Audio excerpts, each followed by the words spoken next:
പ്രേംലാൽ ഏട്ടാ, ജ്യോതി മൽഹോത്ര കുറച്ച് ദിവസമായിട്ട് ഈ പേര് നമ്മൾ ഇപ്പോൾ ഈ അന്വേഷണമൊക്കെ ചോദ്യം ചെയ്യലിൻ്റെ ഇടയിൽ വലുതായിട്ട് നമ്മൾ വാർത്തകളിൽ വന്നിട്ടില്ല. പക്ഷെ ഇപ്പോൾ ഞെട്ടിക്കുന്ന ഒരു വിവരം ജ്യോതി മൽഹോത്രയിൽ നിന്ന് തന്നെ പുറത്തു വരികയാണ്. നമ്മുടെ പ്രധാനമന്ത്രി നരേന്ദ്രമോദിയെയും ജ്യോതി മൽഹോത്ര ലക്ഷ്യം വെച്ചു എന്നുള്ളതാണ്. യഥാർത്ഥത്തിൽ എന്താണ് സംഭവിച്ചത്? തട്ടാനുള്ള വല്ല ലക്ഷ്യമായിരുന്നോ? കൃത്യമായി അതിനെക്കുറിച്ച് NIA ഇപ്പോൾ അന്വേഷണം നടക്കുകയാണ്. നമ്മൾ ഞെട്ടാൻ തയ്യാറെടുക്കണം എന്ന് തന്നെയാണ് കിട്ടുന്ന വിവരങ്ങൾ സൂചിപ്പിക്കുന്ന കാര്യം. ജ്യോതി മൽഹോത്ര ആൾ ചെറിയ പുള്ളിയല്ല. കാരണം കൃത്യമായ പ്ലാനിങ്ങോടുകൂടി അവർ നടത്തിയ ചില പദ്ധതികളുടെ ചുരുളഴിച്ചുകൊണ്ടിരിക്കുകയാണ് ഇപ്പോൾ അന്വേഷണ സംഘം. ഏറ്റവും കൗതുകകരമായ സംഗതി, ഇവർ 2022 ശേഷം 4 തവണ പാകിസ്ഥാനിൽ പോയിട്ടുണ്ട്. ഈ പാകിസ്ഥാനിൽ പോകുന്നതിന് മുൻപോ അതിന് ശേഷമോ തൊട്ടടുത്ത സമയത്ത് തന്നെ ഇവർ കാശിയിൽ, വാരാണസിയിൽ സന്ദർശനം നടത്തും. അവിടുത്തെ പ്രധാന ക്ഷേത്രങ്ങളിലൊക്കെ പോയി ദർശനം നടത്തുക, അവിടുത്തെ വീഡിയോ ചിത്രീകരിക്കുക, ഇതൊക്കെയാണ് ഇവർ ചെയ്തുകൊണ്ടിരുന്നത്.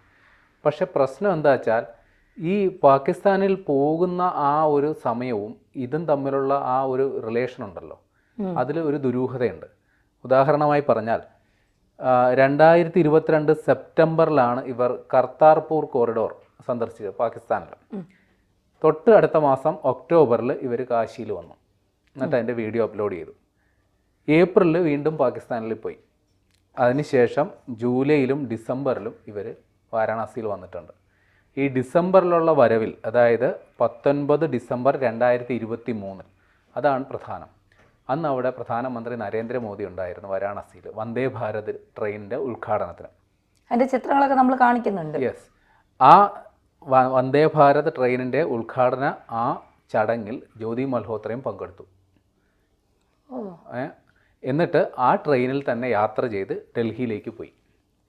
ഈ ട്രെയിനിൻ്റെ പ്ലാറ്റ്ഫോമിൻ്റെയും ഈ ട്രെയിനിൻ്റെ പൈലറ്റ് ക്യാബിൻ്റെ അടക്കം ചിത്രങ്ങൾ, വീഡിയോ ഇവർ ചിത്രീകരിച്ചിട്ടുണ്ട്. കുറേയൊക്കെ അവരുടെ ചാനലിൽ അപ്ലോഡ് ചെയ്തിട്ടുണ്ട്. ഇനി അപ്ലോഡ് ചെയ്യാതെ രഹസ്യമായിട്ട് അവരെന്തൊക്കെ സൂക്ഷിച്ചിട്ടുണ്ടെന്നുള്ളത് കണ്ടെത്തേണ്ടിയിരിക്കുന്നു. ഇത് കൂടാതെ 2025 ജനുവരിയിലും ഫെബ്രുവരിയിലും ഇവർ വാരാണസിയിൽ വന്നിട്ടുണ്ട്. ഫെബ്രുവരിയിൽ വന്നതിന് ശേഷം നേരെ കാശ്മീരിലേക്ക് പോയി, അവിടുന്ന് നേരെ പാകിസ്ഥാനിലേക്കും പോയി. അപ്പോൾ ഇത് തമ്മിൽ എന്തൊക്കെയോ പ്രശ്നങ്ങളുണ്ട് എന്നാണ് അന്വേഷണ ഉദ്യോഗസ്ഥർ മനസ്സിലാക്കുന്നത്. ജ്യോതി മൽഹോത്രയുടെ രീതികൾ വെച്ച് നോക്കുമ്പോൾ ഇവർ ഒരു വ്ളോഗർ എന്ന നിലയിൽ പല സ്ഥലങ്ങളിൽ പോകുന്നു, വീഡിയോ ചിത്രീകരിക്കുന്നു, അപ്ലോഡ് ചെയ്യുന്നു, സ്വാഭാവികമാണ്. പക്ഷേ ഇതിൻ്റെ പിന്നിലൊക്കെ കൃത്യമായ ആസൂത്രണമുണ്ട്. ഇതൊരു കോഡാണ്. ചില സാധനങ്ങൾ ചിത്രീകരിച്ച് കാണിക്കുമ്പോൾ അത് അവരെ അയച്ചവർക്ക് അത് കാര്യം മനസ്സിലാവും. ഇപ്പോൾ ഉദാഹരണത്തിന് അവർ കൊച്ചിയിൽ വന്ന് ഇവിടുത്തെ നമ്മുടെ കൊച്ചിൻ പോർട്ടടക്കം ചിത്രീകരിച്ചു. അതവർ സ്വമേധയാ ചെയ്തതാണോ ആരുടെയെങ്കിലും പ്രേരണ കൊണ്ട് ചെയ്തതാണോ എന്ന് സംശയിക്കേണ്ടിയിരിക്കുന്നു.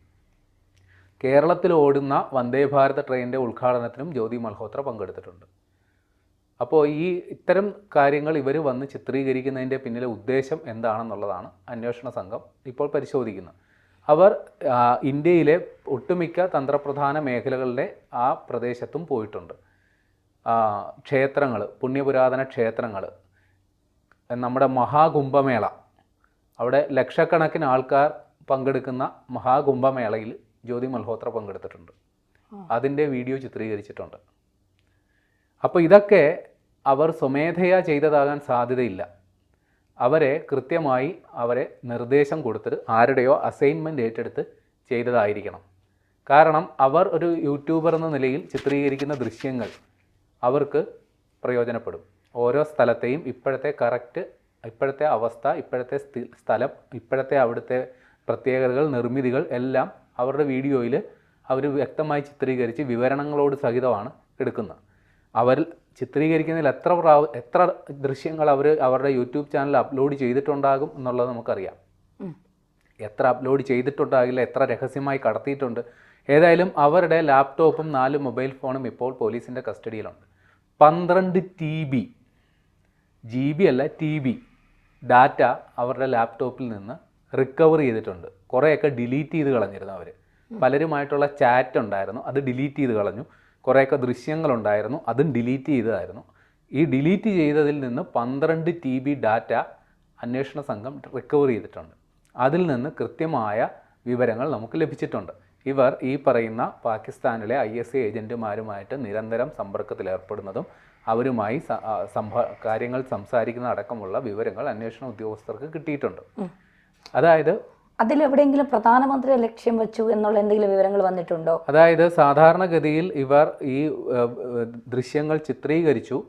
അതിൽ വന്ദേ ഭാരത് ട്രെയിനിൻ്റെ ഉദ്ഘാടന വേദിയിൽ പ്രധാനമന്ത്രി പങ്കെടുത്ത ആ ദിവസത്തെ ദൃശ്യങ്ങൾ ഇവർ ചിത്രീകരിച്ചു. അത് അവർ യൂട്യൂബിൽ അപ്ലോഡ് ചെയ്തിട്ടുണ്ടെന്നുള്ളത് മാത്രമേ ഉള്ളൂ. അതിനെക്കുറിച്ചുള്ള കൂടുതൽ വിവരങ്ങൾ അന്വേഷണ ഉദ്യോഗസ്ഥർ പുറത്തുവിട്ടിട്ടില്ല. ചിലപ്പോൾ അതിൻ്റെ രഹസ്യ സ്വഭാവം ഉള്ളതുകൊണ്ടായിരിക്കണം. പക്ഷേ ദേശീയ വാർത്താ മാധ്യമങ്ങൾ ഇക്കാര്യം റിപ്പോർട്ട് ചെയ്യുന്നുണ്ട്. ആ ചടങ്ങിൽ ഇവർ പങ്കെടുത്തു. അത് വളരെ ഗുരുതരമായ സംഗതിയാണ്. അതെ, നമ്മൾ ഈ വാർത്ത ഇടുമ്പോൾ ഇതിൻ്റെ താഴെ വന്ന കുറേ കമൻറ്റുകൾ ഞാൻ ശ്രദ്ധിക്കുന്നുണ്ട്. ഇന്ത്യയിൽ നിന്ന് പാകിസ്ഥാനിലേക്ക് നിരന്തരം ഒരാൾ യാത്ര ചെയ്യുമ്പോൾ തീർച്ചയായിട്ടും അവരെക്കുറിച്ച് കൃത്യമായ അന്വേഷണം വിദേശകാര്യ മന്ത്രാലയത്തിൻ്റെ ഭാഗത്തു നിന്നൊക്കെ ഉണ്ടാവും. പ്രത്യേകിച്ച് നമ്മുടെ ഈ പാസ്പോർട്ടിൽ തന്നെ പാകിസ്ഥാനിലേക്ക് ഇറാനിലേക്ക് പോകാൻ പാടില്ല എന്നുള്ള ഇതൊക്കെ അടിച്ചിട്ടുണ്ട്. എനിക്ക് പാസ്പോർട്ടുണ്ട്, അതുകൊണ്ട് നമുക്കതിൽ അറിയാം. അപ്പോൾ അങ്ങനെ ഇരിക്കുമ്പോൾ നമ്മുടെ രാജ്യത്ത് നിന്ന്, ഇന്ത്യയിൽ നിന്ന് ഒരാൾ നിരന്തരം പാകിസ്ഥാനിലേക്ക് പോകുന്നു. ഇതെങ്ങനെയാണ് സാധിക്കുക? അപ്പോൾ ഇതിനെവിടെയോ ഒരു വീഴ്ച നമുക്കും സംഭവിച്ചിട്ടില്ലേ? അതായത് ഇവർ പോയതല്ലല്ലോ, ഇവരെ കൊണ്ടുപോയതാണല്ലോ. പാക് ഹൈക്കമ്മീഷനിലെ ഒരു ഉദ്യോഗസ്ഥൻ, ഡാനിഷ് എന്നാണ് അയാളെ ഇവർ വിളിക്കുന്നത്, ഇവരുമായിട്ട് ബന്ധം സ്ഥാപിക്കുന്നു. ഈ ഡാനിഷാണ് പാകിസ്ഥാനിൽ ഇവർക്ക് വേണ്ട സകല സൗകര്യങ്ങളും ഏർപ്പാടാക്കി കൊടുത്തത്. പാക് ഹൈക്കമ്മീഷൻ, അയാളെ നമ്മൾ അവിശ്വസിക്കേണ്ട കാര്യമില്ല. പാക് ഹൈക്കമ്മീഷനിലെ ഒരു ഉദ്യോഗസ്ഥനാണ് ഇവർക്ക് വേണ്ട സൗകര്യങ്ങൾ ഏർപ്പാടാക്കി കൊടുക്കുന്നത്. ഇവരുടെ യാത്ര, അവിടുത്തെ താമസം, ഇയാൾ തന്നെയാണ് അവിടെ മറ്റു 3 പേരെ കൂടി ഇവർക്ക് പരിചയപ്പെടുത്തി കൊടുക്കുന്നത്. അപ്പോൾ നിലവിൽ ആ പാക് ഹൈക്കമ്മീഷൻ ഉദ്യോഗസ്ഥനെതിരെ ഇന്ത്യ സംശയമുനയിൽ നിർത്താത്തിടത്തോളം കാലം അയാളെ അവിശ്വസിക്കേണ്ട കാര്യമില്ല. ഇപ്പോൾ ഈ ഓപ്പറേഷൻ സിന്ദൂറിൻ്റെ ആ ഒരു പശ്ചാത്തലത്തിലാണ് നമ്മൾ അയാളെ ഇന്ത്യയിൽ നിന്ന് പുറത്താക്കിയത്. അതിന് മുമ്പ് വരെ അയാളെക്കുറിച്ച് നമുക്ക് ഏതെങ്കിലും ഒരു ട്രാക്ക് റെക്കോർഡ് ഇല്ല. അല്ല, അയാളെക്കുറിച്ചല്ല ഞാൻ ചോദിക്കുന്നത്. ഒരു യൂട്യൂബർ നിരന്തരം ഇങ്ങനെ പാകിസ്ഥാനിലേക്ക് പോകുന്നു. അപ്പോൾ അതിന്റെ കൃത്യമായ ഒരു അന്വേഷണം നമ്മുടെ ഏജൻസികളുടെ ഭാഗത്തു നിന്ന് വരാത്തത് നമ്മുടെ വീഴ്ചയല്ലേ? ഇത് പോയത് ഒരു സാധാരണക്കാരിയാണെങ്കിൽ കൃത്യമായി അവരുടെ ഡാറ്റ നമ്മൾ നോക്കേണ്ടതാണ്. അതെ. പക്ഷേ ഇവർ പാക് ഹൈക്കമ്മീഷൻ ഉദ്യോഗസ്ഥൻ സ്പോൺസർ ചെയ്ത ഒരാളാണ്. അയാൾക്കൊരു നയതന്ത്ര പ്രിവിലേജ് ഉണ്ട്. അപ്പോൾ അയാൾ ഗ്യാരണ്ടി കൊടുക്കുന്ന ഒരാൾക്ക് അത്തരത്തിലൊരു സംശയത്തിൻ്റെ നിഴലിൽ നമ്മൾ വെക്കേണ്ട കാര്യമില്ല. അങ്ങനെയായിരിക്കണം ഉണ്ടായിട്ടുണ്ടാവുക. ഏതായാലും ഇപ്പോൾ ഇയാൾ ഇന്ത്യ വിരുദ്ധ പ്രവർത്തനം നടത്തി എന്ന പേരിൽ നമ്മൾ രാജ്യത്തു നിന്ന് പുറത്താക്കി. പിന്നീടാണ് ഇയാൾ, അതായത് ഈ ജ്യോതി മൽഹോത്ര പാകിസ്ഥാനിൽ, അതായത് ഓപ്പറേഷൻ സിന്ദൂർ നടക്കുന്ന സമയത്തും നിരന്തരമായി പാകിസ്ഥാനിലുള്ള ആളുകളുമായി ടെലഗ്രാമിലൂടെയും വാട്സാപ്പിലൂടെയും സ്നാപ്ചാറ്റിലൂടെയും ഒക്കെ നിരന്തരമായി ബന്ധപ്പെടുന്നത് ശ്രദ്ധയിൽപ്പെട്ടതോടുകൂടിയാണ് ഇവരെക്കുറിച്ചുള്ള അന്വേഷണം നടത്തുന്നത്. അങ്ങനെയാണ് ഇവരെ ട്രാപ്പ് ചെയ്യുന്നത്, ഇവരെ അറസ്റ്റ് ചെയ്യുന്നത്. അപ്പോൾ അങ്ങനെ ഒരു ക്രിട്ടിക്കൽ സംഗതി ഉള്ളപ്പോഴും നിരന്തരമായി പാകിസ്ഥാനുമായിട്ട് ബന്ധം സ്ഥാപിക്കുന്ന അത്തരം ആൾക്കാരെ കൃത്യമായി നിരീക്ഷിക്കുന്നുണ്ടായിരുന്നു. ഇതിനു മുമ്പ് ജ്യോതി മൽഹോത്രയെക്കുറിച്ച് നമുക്കൊരു പ്രീവിയസ് ഹിസ്റ്ററി ഇല്ല. ഇവർ ഇത്തരക്കാരിയാണെന്നുള്ളതിന് പ്രീവിയസ് ഹിസ്റ്ററി ഇല്ല. ഇവർ ഈ പാക് ഹൈക്കമ്മീഷൻ ഉദ്യോഗസ്ഥനുമായി ബന്ധപ്പെട്ട അയാളെക്കുറിച്ച് നമുക്ക് ഇത്തരത്തിലൊരു പ്രീവിയസ് ഹിസ്റ്ററി ഇല്ല. ഇങ്ങനെ ഒരു സംഗതി ഉണ്ടാകുമ്പോൾ മാത്രമാണ് നമ്മൾ അയാളെക്കുറിച്ച് അന്വേഷിക്കുക. അയാൾ ഇന്ത്യ വിരുദ്ധ പ്രവർത്തനങ്ങൾ നടത്തുന്നയാളാണെന്ന് കണ്ടെത്തി ഇവിടുന്ന് പുറത്താക്കി. ജ്യോതി മൽഹോത്രയ്ക്ക് ഇയാളുമായിട്ടുള്ള ബന്ധമുണ്ട്, അതും കണ്ടെത്തി ഇവർക്കെതിരെ ഇപ്പോൾ അന്വേഷണം നടക്കുന്നു, അറസ്റ്റിലായിരിക്കുന്നു, തെളിവുകൾ സ്വീകരിക്കുന്നു. പക്ഷേ ഇതിൽ വീഴ്ച ഉണ്ടായിട്ടില്ല എന്ന് കൃത്യമായി നമുക്ക് പറയാൻ സാധിക്കില്ല. വീഴ്ച ഉണ്ടായിട്ടുണ്ട്. കാര്യം ആ നിരീക്ഷണ സംവിധാനങ്ങളിൽ എവിടെയോ ഒരു പാളിച്ച വന്നത് കൃത്യമായി മുതലാക്കിയിട്ടുണ്ടെന്ന് നമുക്ക് നിസ്സംശയം പറയേണ്ടി വരും. നിലവിൽ നമ്മൾ 12 പേരെ അറസ്റ്റ് ചെയ്തിട്ടുണ്ടെന്നാണ് ഇതുവരെ പറഞ്ഞിരുന്നത്. അതിൽ ഒരാൾ കൂടി വന്നിട്ടുണ്ട്. അയാളുടെ പേര് ജസ്ബീർ സിംഗ് എന്നാണ്. അത് ജ്യോതി മൽഹോത്രയുടെ ഒരു വലങ്കയ്യാണ്. അയാളും ഒരു യൂട്യൂബറാണ്. അയാൾക്ക് ഏതാണ്ട് 1.1 മില്യൺ സബ്സ്ക്രൈബറൊക്കെ ഉണ്ട്. അയാൾ ജാൻ മഹൽ എന്ന പേരിലൊരു യൂട്യൂബ് ചാനലൊക്കെ നടത്തുന്നുണ്ട്. പഞ്ചാബിയാണ് അയാൾ.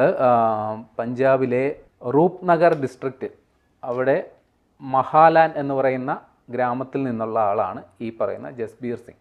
അയാളും ജ്യോതി മൽഹോത്രയുമായിട്ട് എന്തൊക്കെയോ ഇടപാടുകളുണ്ട്. ഇയാളെ ഇപ്പോൾ അറസ്റ്റ് ചെയ്തിട്ടുണ്ട്. അപ്പോൾ ഇതുമായി ബന്ധപ്പെട്ട്, അതായത് ഈ സോഷ്യൽ മീഡിയ അത് കൃത്യമായി പാകിസ്ഥാൻ ഉപയോഗിച്ചിട്ടുണ്ടെന്നുള്ള വിവരങ്ങൾ പുറത്തു വന്നിട്ട് അതിൻ്റെ ഉദ്ദേശം 2ആണ്. ഒന്ന്, ഇന്ത്യയിൽ ഉള്ളവർക്ക് പാകിസ്ഥാനെക്കുറിച്ചുള്ളൊരു ധാരണയുണ്ട്. അവിടെ ഭീകരവാദ പ്രവർത്തനങ്ങൾ നടത്തുന്നു, അവിടെ ഇന്ത്യ വിരുദ്ധ പ്രവർത്തനങ്ങൾ നടത്തുന്നു, അല്ലെങ്കിൽ മതമൗലികവാദം നടക്കുന്നു. അപ്പോൾ ആ ഒരു ചിത്രമല്ല പുറത്തു വരേണ്ടത്. അതിനുവേണ്ടി ബോധപൂർവം ഒരു പാകിസ്ഥാൻ അനുകൂല ക്യാമ്പയിൻ ഉണ്ടാക്കാൻ വേണ്ടിയിട്ട് ആണ് ഈ യൂട്യൂബർമാരെ അല്ലെങ്കിൽ ഇത്തരം സോഷ്യൽ മീഡിയ ആക്ടിവിസ്റ്റുകളെ ഉപയോഗിച്ചത്. 2, ഇവർ ഇത്തരം ദൃശ്യങ്ങൾ ഈ വ്ളോഗിങ്ങിൻ്റെ പേരിൽ പല സ്ഥലങ്ങളിൽ നിന്ന് പകർത്തുമ്പോൾ ആ ദൃശ്യങ്ങൾ ഇവർക്ക് പ്രയോജനപ്പെടും. അങ്ങനെ കൃത്യമായി ഇവരെ ഉപയോഗിച്ചു. അതിന് പണമടക്കമുള്ള പല വാഗ്ദാനങ്ങളും നൽകി ഇവരെ കൃത്യമായി സ്വാധീനിച്ചു എന്നാണ് അന്വേഷണ ഉദ്യോഗസ്ഥർ കണ്ടെത്തിയിരിക്കുന്നത്. ജ്യോതി മൽഹോത്ര അതിൽ ഒന്നാം കണ്ണിയാണ്. ആ കണ്ണിയിൽ ഇനിയും ആളുകളുണ്ടാകും. ഇപ്പോൾ ജസ്ബീർ സിംഗ് 13ാമത്തെ ആളാണ്. ആ പട്ടിക ഇനിയും തുടരും. തീർച്ചയായിട്ടും.